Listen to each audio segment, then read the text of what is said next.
Also, in the lines of public transportation, there's a Citizen Transportation Congress that's going to be meeting.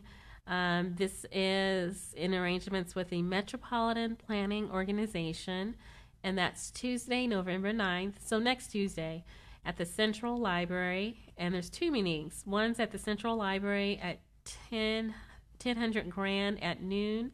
And then the other meetings at Mercy Medical Center's East Tower Conference Room at 1111 6th Avenue at 6 p.m. And it's a way to provide commentary on, I hopefully it's not just on the bus system, but other planning aspects concerning transportation. They're soliciting feedback from Des Moines residents and the surrounding communities as well, I'm sure. So it's an opportunity to give feedback, and I think it's important to go ahead and provide that since they're asking. There was a story in the Register about passenger rail. I did speak to Gunnar about the possibility of passenger rail coming from Chicago through Iowa City and then Des Moines and then on to Omaha.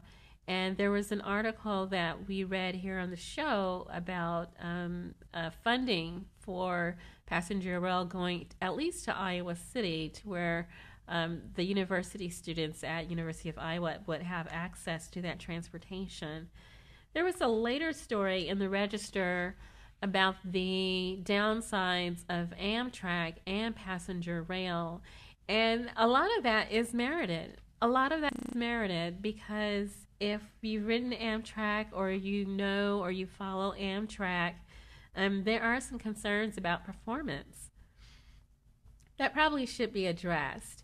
And in general, I do feel that if Amtrak cannot or will not improve its performance for the rail service that it provides today, then if we are going to build high-speed rail, which other countries have done to, in terms of moving its dense population around, Europe particularly, also Tokyo, places like that. If we're looking at high-speed rail, we might have to search for an alternative to Amtrak, who's actually enjoyed a pretty healthy monopoly, and I think we're seeing the results of that monopoly. So I don't think it's the right thing to do to totally dismiss the idea of high-speed passenger rail, but definitely explore the possibility of an alternative company providing that service if Amtrak can't do it. And I think I consider that all part of the Green New Deal that we spoke of in previous episode. Just an overall overhauling of our infrastructure and public transportation here in the United States. And we can start today and do it little by little. And I think it might be one way to stimulate job creation, to tell the truth, which we really need right about now. Okay. The last roundup, well, actually, one more item after this, but the electric car, trying to figure out the actual range of the electric car. And I did find some material from a company, and I'm showing the company because when it comes to corporate literature, I think it's important to figure out where you're getting the information from. So this is from Vantage Vehicle. You see that logo there? And according to them, range of the electric car depends on several factors. And let's see, it'll vary depending on temperature, terrain, driving style, road condition, or vehicle payload, which makes perfect sense to me because often those are the deciding factors for gasoline-powered cars or even diesel. So it's just an interesting little tidbit. I also wanted to talk about wind energy particularly because Iowa is number 2 for wind energy. And I'm going to show some information. Let's see if I can find it. Community wind financing. It's right here. I'll show you that title, Community Wind Financing, a handbook by the Environmental Law and Policy Center. So they actually did a breakdown of some state incentives that Iowa has, state-based financing incentives. Iowa's got energy replacement, generation tax exemption, wind energy equipment exemption, Iowa Energy Center alternate, energy revolving loan program, and renewable energy production tax credits. There might be some others that have come into play since the book was printed, and that was in 2009. The Environmental Law Policy Center is headquartered in downtown Chicago, but we do have a regional office here in Des Moines. And so when you read down the list, which ours is pretty sizable compared to other states, it becomes more understandable why we're so advanced in terms of wind energy, which is great. Okay, so I'm going to go ahead and also show something from the Iowa Office of Energy Independence. Excuse me, it's pretty terrific.